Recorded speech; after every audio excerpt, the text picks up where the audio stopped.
কৃষিকাজ garden YouTube চ্যানেলে সবাইকে স্বাগত। দেখতে পাচ্ছেন মিষ্টি কুমড়া গাছটি, এর মধ্যে কি সুন্দর দুটো ফুল এসেছে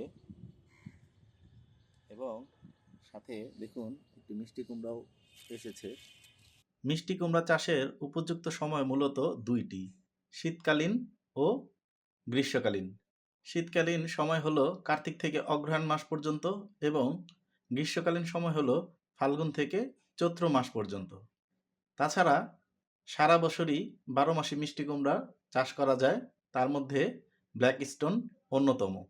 শীতের জন্য আগাম চাষ করতে চাইলে ভাদ্র আশ্বিন মাসেও ভালো হয়।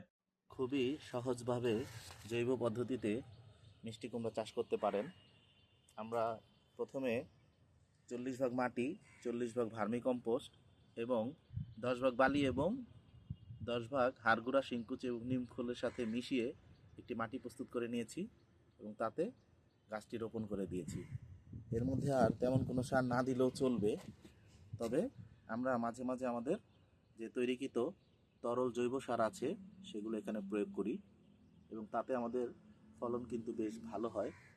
মিষ্টি কুমড়ায় অধিক ফুল ও ফল পেতে গাছের কাণ্ড যখন 13টি বা 14টি পাতা হয় তখন গাছের মাথা ভেঙে দিতে হয়।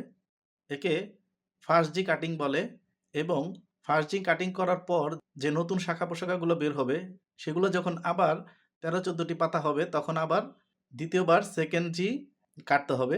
এমনি করে 3G 4G পর্যন্ত কাটিং করে মিষ্টি কুমড়ার ফলন বাড়িয়ে নেওয়া যায়। তাছাড়া বিভিন্ন রকমের পোকামাকড়ের আক্রমণ থেকে রক্ষার জন্য জৈব বালাইনাশক যেমন নিম তেল অথবা মেহগনি তেল ব্যবহার করা যায়। মিষ্টি কুমড়া খুবই সুস্বাদু একটি সবজি। মিষ্টি কুমড়া, মিষ্টি কুমড়ার পাতা এবং মিষ্টি কুমড়ার ফুল সবকিছুই খাওয়ার উপযোগী।